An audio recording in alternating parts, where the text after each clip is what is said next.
കൊച്ചി വാർത്താ ചാനലിലേക്ക് സ്വാഗതം. കേരളത്തിൽ ബി.ജെ.പിയുടെ പുതിയ അധ്യക്ഷൻ ആരായിരിക്കുമെന്ന് ഇപ്പോഴും ഉറപ്പായിട്ടില്ല.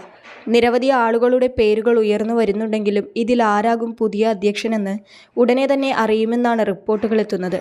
ഇപ്പോൾ നിലവിൽ പുതിയ അധ്യക്ഷനാകുന്നതിൽ ഉയർന്നു കേൾക്കുന്ന പേര് അനിൽ ആന്റണിയുടേതാണ്. അനിൽ ആന്റണിയുടെ കടന്നുവരവ് കേരളത്തിൽ ബി.ജെ.പിക്ക് പുതിയ ഉണർവ് പകരുമെന്നാണ് സൂചനകൾ. രാഷ്ട്രീയ കേരളത്തെ തന്നെ ഞെട്ടിച്ചുകൊണ്ടായിരുന്നു അനിൽ ആന്റണിയുടെ ബി.ജെ.പി പ്രവേശനം. അതോടൊപ്പം തന്നെ കഴിഞ്ഞ ലോക്സഭാ തിരഞ്ഞെടുപ്പിൽ സ്ഥാനാർത്ഥിയായതും ബി.ജെ.പിയിൽ ആന്റണിക്കുള്ള സ്ഥാനം എടുത്തുകാട്ടുന്നുണ്ട്. അതിനാൽ തന്നെ ബി.ജെ.പിയുടെ അധ്യക്ഷ സ്ഥാനത്തേക്ക് അനിലിനെ പരിഗണിക്കുമെന്ന കാര്യത്തിൽ ആർക്കും സംശയമില്ല.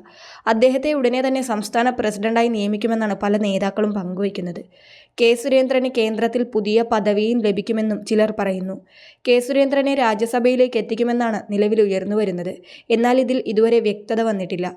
സുരേന്ദ്രന് പിൻഗാമിയായി ഒരു ക്രിസ്ത്യനെ കൊണ്ടുവന്നു കഴിഞ്ഞാൽ ന്യൂനപക്ഷ സമുദായ പിന്തുണ പാർട്ടിക്ക് ലഭിക്കുമെന്നാണ് ആർ.എസ്.എസിന്റെ കണക്കുകൂട്ടൽ.